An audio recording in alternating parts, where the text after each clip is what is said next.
corporations and small businesses with insurance, risk management, and employee benefits using the same values they've held true for over 30 years: knowledge, vision, accountability, and service. More information is at bmbinc.com.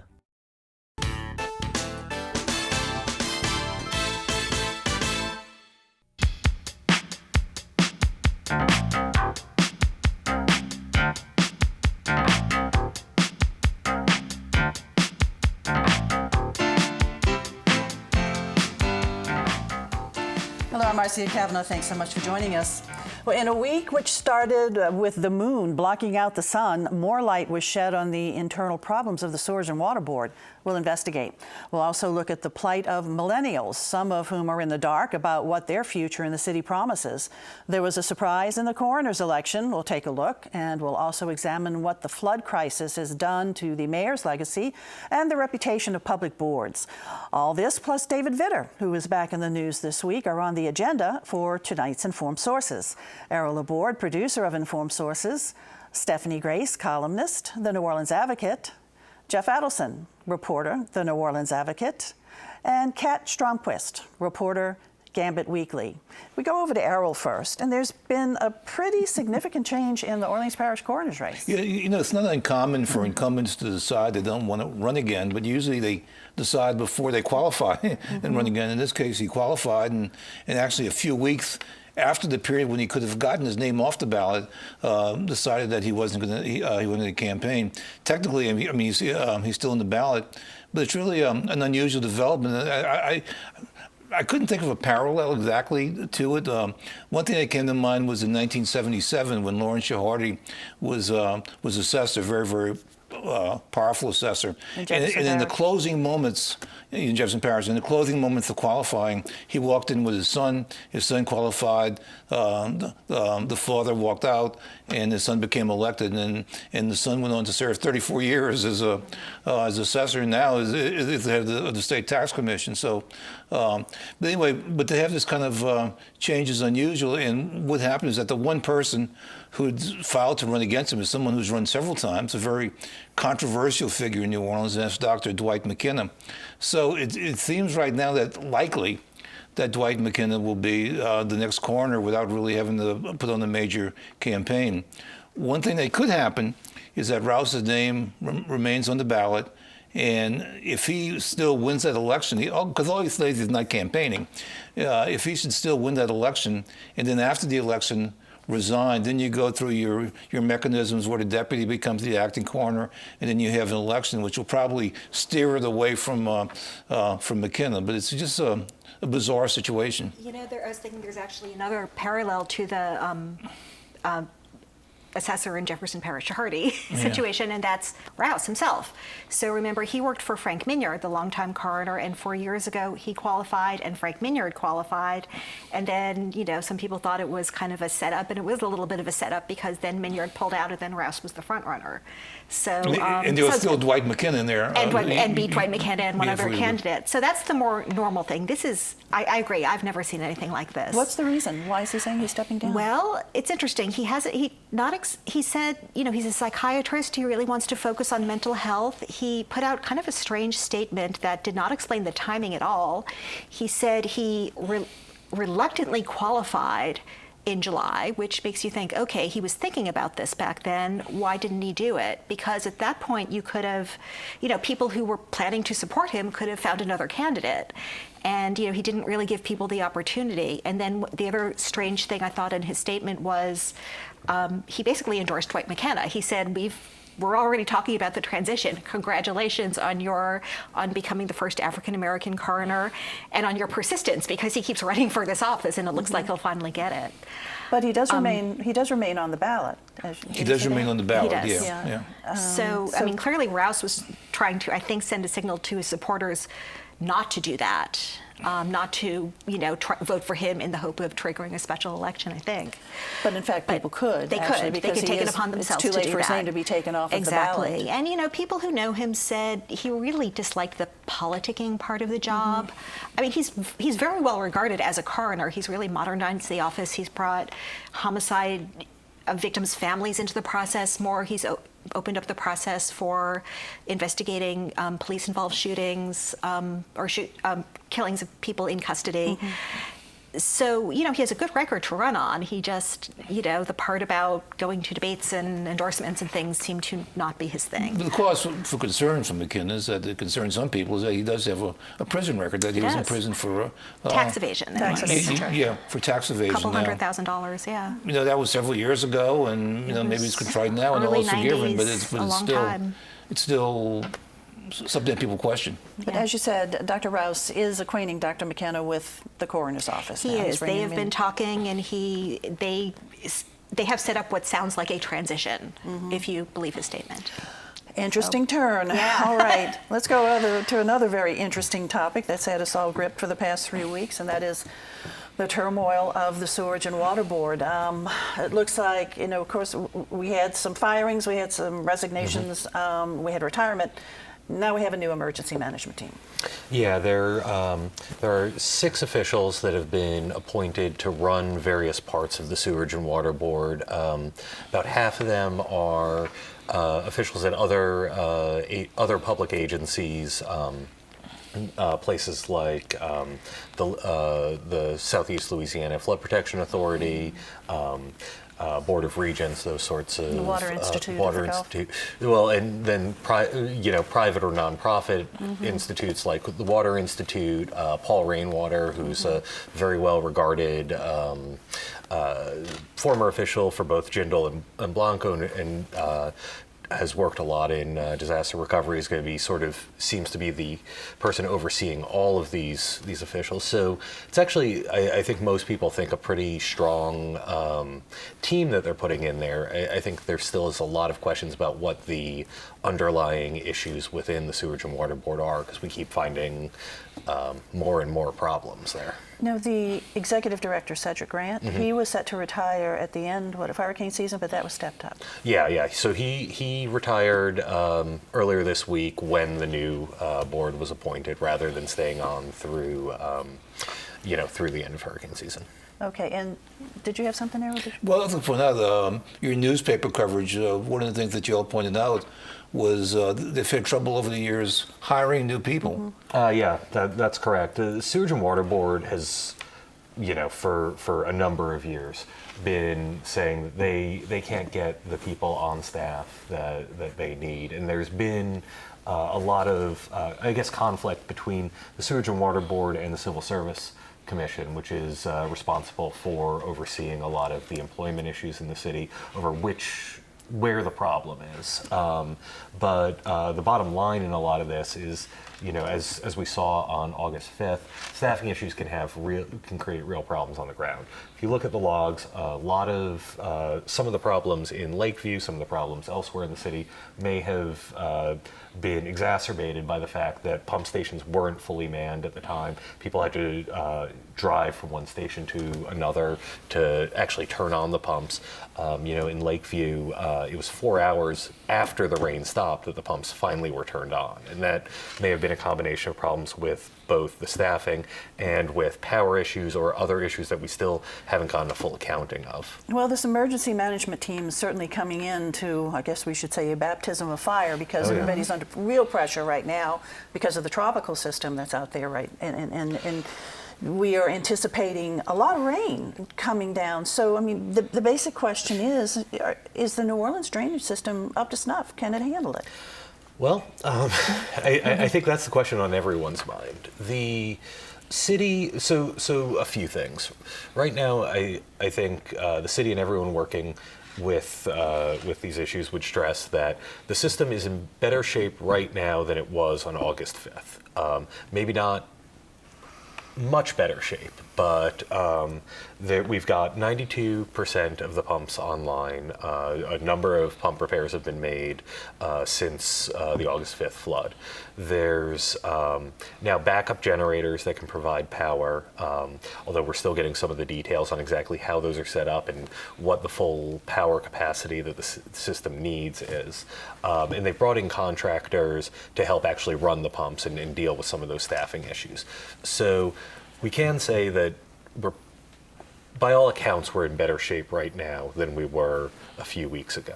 What we don't know, and which I think is concerning to some, is we don't really know what the capacity of the system is right now. When you ask city officials who have the city's sort of taken over, excuse me, all discussion of sewage and water board and those sorts of, and all public statements for the board, they'll tell you they're no longer really certain about the mantra that we've heard for years and years and years, which is that the city can pump 1 inch of water in the first hour and half an inch every hour after that.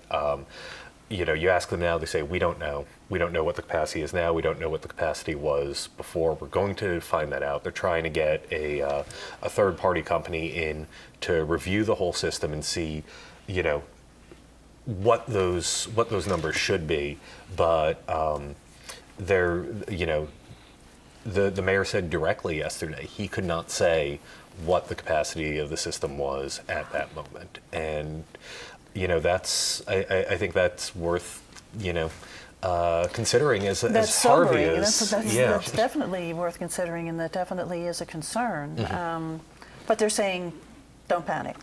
Right now, the message is don't panic. The city is not calling for evacuations, and just I'm sure everyone is aware, but Harvey is not predicted at this point to make a direct strike within several hundred miles of us. So we're not looking at getting hit by a hurricane.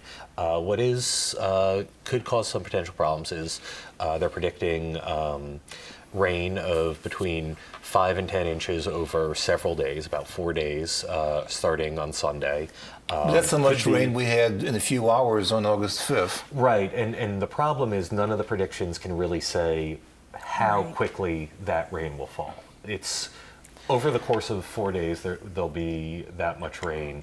It could be in, over the course of 1 day, over multiple days, and some areas could see double that, according to the National Weather Service. Basically, right now, all we could do is just wait and see. Exactly. Hope for the best. And as they say, prepare for the worst, but we really certainly don't want to see the worst, that's for sure. And Steph, with all of this, the Mayor Landrieu is the president of the Sewage and Water Board, the mayor of the city of New Orleans, who is Mayor Mitch Landrieu right now, is the president of the Sewage and Water Board. And comes from the job. Yes, but with all these problems now with the Sewage and Water Board and other controversies that preceded that, what's his legacy looking like? Well, it's really interesting because he's in the last year of his election, of his term, we're in this period of the election to replace him already, which is really when, the spotlight usually shifts away from the incumbent. And he's been out there, spending all this time on the national scene, head of the U.S. Conference of Mayors, maybe kind of testing out his future. Elected life, not, we don't know, but, a future involved in national politics possibly. And as kind of a major figure, someone who's become a major figure nationally. And it's interesting, I've been thinking about this, the old phrase, you campaign in poetry, you govern in prose. And, he really just had a run of publicity on that speech about the Confederate monuments. And now that's become a big national issue after Charlotte. Other places are talking about this, and his speech is really being circulated widely. And I think if not for this sewage and water board situation, he'd probably be all over, TV talking about it as kind of a national figure, talking about big thematic things. Instead, he is here on the ground every day, sending out press releases, having press conferences, because he knows that his legacy back here relies on this, I think. And that's, the prose part of it. If you can't, have basic government functions work, who cares that you can make a great speech? That's what his constituents care about right now, and he knows it. And the other thing is his brand really, when he would talk about his accomplishments, he really talked about how the city is now much better managed than it was when he inherited it, how he's left it in good shape, how he's fixed a lot of the problems and systems. And this really undermines that because it did happen on his watch. It happened on his watch, but he really has jumped before the cameras a lot and done a lot of, since he was out of town for the August 5th event, he's really been before the public, updating them as much as he could about the Sewage and Water Board. And even before this current event, when he normally would be doing that, and he is doing that, but he's really been kind of in that mode for about 2 weeks now. Because I think, politically it's an emergency for him, even if it's not like a real emergency. He wants to have the last word here. He wants to show that he is getting in front of this and is doing something about it. Well, he does have until next May. He does, He will be yes. in office until May of 2018. All right, Yes. Steph, thanks. Over to Kat. And talking about the city that the mayor is governing right now, you wrote an article that really, I think, it caused a lot of buzz around the city with the title, Is New Orleans Worth It? What did you find out? That's right. I mean, I think that's one of the things that like a lot of people are starting to question. In the years since Katrina, we've heard a lot about how New Orleans is a revitalized city. Our business leaders are saying it's a great place to start a career. It's a great place for young people, and millennials in particular are moving to the city. But once people arrive, and longtime locals are saying this as well, they're finding that the professional opportunity here is not what it could be. There just aren't that many jobs that are outside of the service and hospitality sector. Professional jobs here don't pay what they do in other major cities, and also the cost of living here, which used to be very inexpensive, is now meeting the cost of living in some comparable cities. One report that GNO Inc. shared with me showed our cost of living in New Orleans now is comparable to Austin, where wages are much higher, and they're not dealing with some of the same labor market issues that we are here. The cost of living, a big part of the cost of living being expensive is housing. Right. That's the thing that's really been on the rise in the past several years. And there are several reasons behind that. I think the short-term rental thing gets a lot of attention about that, but there's also just some distortions in the housing market that have been going on since the storm. And I think the bigger problem is that the housing issue wouldn't be such a big deal if wages were keeping up the way they could be. So the folks that you talked to, they primarily were people who decided to come here and live post-Katrina? They hadn't lived here before? Most of the people I talked to arrived in the first few years after the storm, in 2006, 2007, 2008. They arrived to be part of the recovery. But I think these are issues that impact even people who have lived here for a long time. It's the same kind of thing that New Orleans was experiencing in the 1990s when we had just a chronic brain drain, that people would go away to college and they would never come back. So I think something similar is kind of occurring now as people are becoming frustrated with their inability to advance in their career here, and also to make the kind of money that they need to be stable and successful. Right, and to pay, public education, certainly we've seen inroads in public education improvements, but to a lot of folks not enough, and so Right. that's a consideration too, is perhaps paying for education. So the folks that you talked to who are now discouraged, they thought that they could make it here, they wanted to make it here, because they love what New Orleans has to offer, but they're having such a hard time. What are they choosing to do? A lot of people are seeking professional opportunity elsewhere. I think people are more and more willing to not make the kind of compromises that are sometimes required of living here. They're really fed up with in particular, the housing market here. So people are looking for jobs in other cities. They're considering moving back to the cities where they came from, or they're looking at cities that don't have as many housing issues as we have developed here in the past few years. Well, if someone's thinking about moving to New Orleans, they shouldn't plan on getting a job in a big manufacturing plant or anything. That we're a city of small businesses, and it's a good opportunity, I guess, for small entrepreneurs if someone wants to be that. But I don't think people have been coming here to find manufacturing jobs. And some of the data that I found, like particularly a Bureau of Labor Statistics report, found that wages across all professional fields in New Orleans are consistently lower. They're lower for people who work in the medical field. They're lower for people who work in the engineering and also in the computer and tech industries. People just make less money here for the same work. Right. I don't think they're seeking industrial jobs. I don't think that's what they had in mind when they came here. I think it's like a lot of young college graduates and people like that who, kind of came here after and, were idealistic and thought, they can get it on the ground, ground up of some things and But you wonder if something like the new hospital complex, which Yeah. when people were talking about, this should bring in The new medical jobs and jobs. high-paying jobs. It's probably too early to see the Yeah. impact of that. Well, But that's could something that that be Michael Heck possible? said with Greater New Orleans Inc., right, in your column. He said it really takes decades to see Right. the real growth. And the example that he gave, and I thought this was kind of a telling example, was imagining New York's turnaround from the depths of its 80s decline up through the New York we see now, which is gentrified and revitalized. But the problem is, for a lot of these young people, a 30-year turnaround is basically their entire working life. Right. So it's a long That's a time long to time. wait Right. for And things you to hear get better. this too from people who, maybe bought homes a long time ago and are now seeing their property taxes go way up because of this Right. real Oh, estate yes. boom. So it's hitting not just renters, not just people trying to get into the market now. Getting more expensive, but I mean, certainly one thing Yeah. in New Orleans history, for all of its history, it's always faced challenges. Yes. Always, it's just For not sure. been an easy place to settle or grow, but it's managed to do it. We're going to have to move on if we want to talk about Vitter. One more quick point. Well, if you just mentioned the article talked about people not having confidence in the schools, and that's a little disappointing. I mean, isn't there reason to have some hope in schools now that education is improving, or is that something that they can't wait for? I mean, I think the schools here are definitely in flux. I think they've gotten a lot better. There's a lot of data on how much they've improved. But for a lot of people here, they don't want to take a chance on public schools in particular. They want the guarantee of private school, and those tuitions are expensive. Interesting piece, Kat. Definitely, if you haven't read this in Gambit Weekly, is New Orleans worth it? Over to Steph right now, and a quick look at David Vitter. David and Vitter. also Wendy Vitter. He's still around. It's interesting to kind of, you'll track David Vitter and Bobby Jindal, who, are kind of arch rivals and both out of office now. And Bobby Jindal just took a job in private equity. He's gone. David Vitter's around. He's a lobbyist now. He's working in Washington, also here. His people are working in other campaigns. He had a hand in electing a couple members of Congress last year, both U.S. senators. He was very involved in electing them. U.S. senators get to recommend who gets to be a federal judge, and lo and behold, Wendy Vitter is on the list that has been sent to the White House as a possible federal judge. By Cassidy, right? By Bill Cassidy.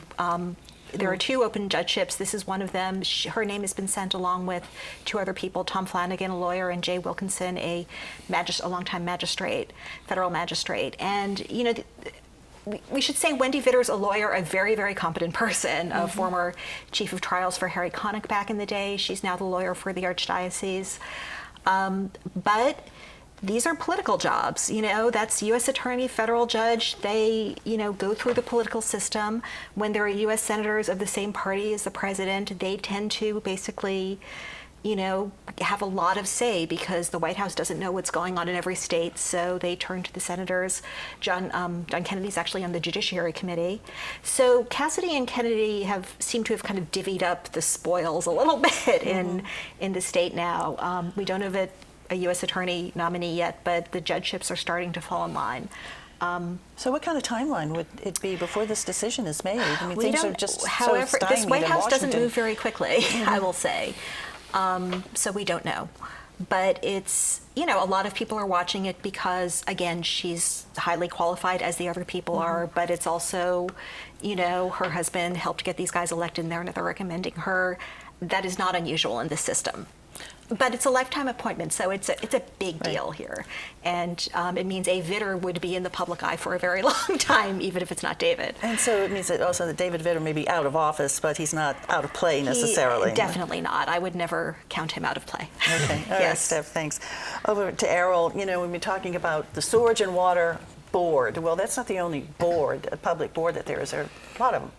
The latest controversy here, people challenging the idea, why do you have a separate board? Why can't it be part of government? And if you look at two parishes side by side, in Orleans Parish, that the water maintenance is in the hands of a board, and in Jefferson Parish, it's the Department of City Government.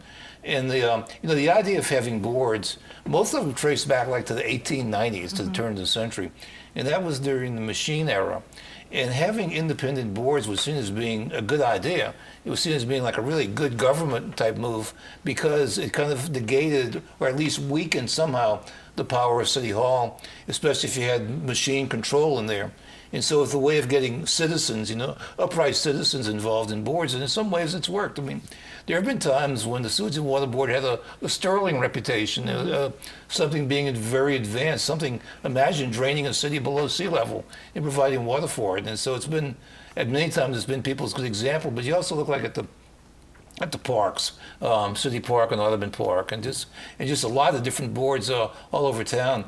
And I remember someone who was involved with one of these agencies told me one time, he said the real advantage is that a lot of times you get a call from City Hall and you can tell them no. So which is better in modern times? Is one better than the other? I can't tell you for sure. I guess it depends who's who's in charge right now. Well, it's interesting. Just a couple of years ago, the mayor pushed this move to take city council members off the Sewage and Water Board. So now, basically, he's the only city official.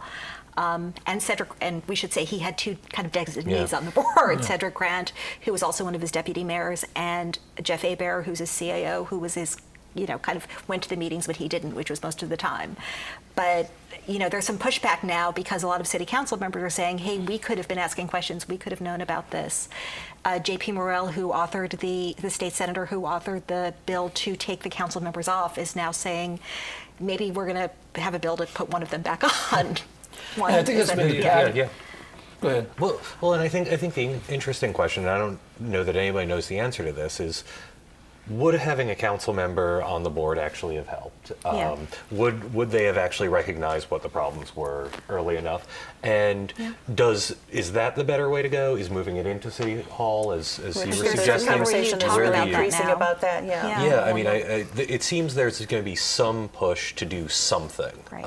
I think it's still too early to say what it will be or what impacts that will be or how you increase the transparency and the accountability. And this, because I think, people want someone to blame. Right, and I think this is going to become a big issue in the mayor's race the mayor's now. race, and certainly governance is a very Yeah. important thing, but the immediate concern right now is drain the city, get the Right. rain out of here that we are anticipating is going to fall. Okay, looking ahead, Errol.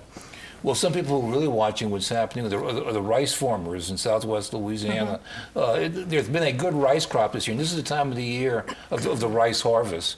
And so they're really worried about this weekend in terms of what's going to happen, especially as you get out towards Calcasieu and Cameron Parish. And so it's going to be a major factor on how that crop goes. All right, Steph. Right. The National Flood Insurance Program expires in about a month. Congress has to reauthorize it, and I think it's going to be very interesting to see how what we're about to experience, what Texas is about to experience, affects that debate.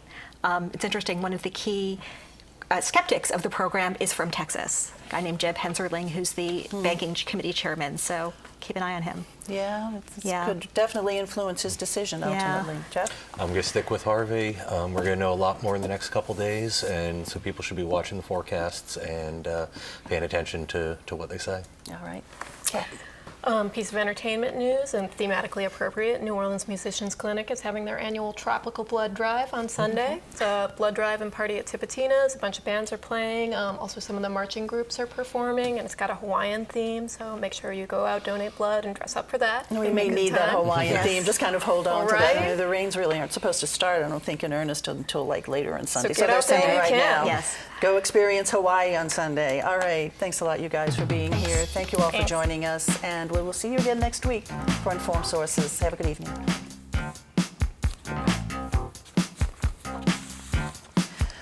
Yeah, I'd like to be in Hawaii right now. I tell you what.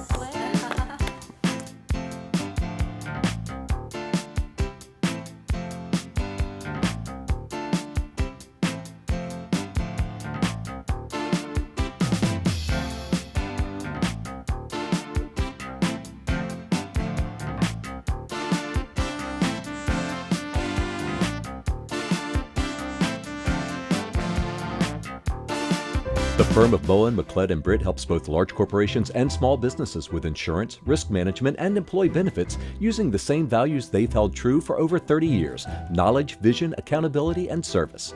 More information is at bmbinc.com.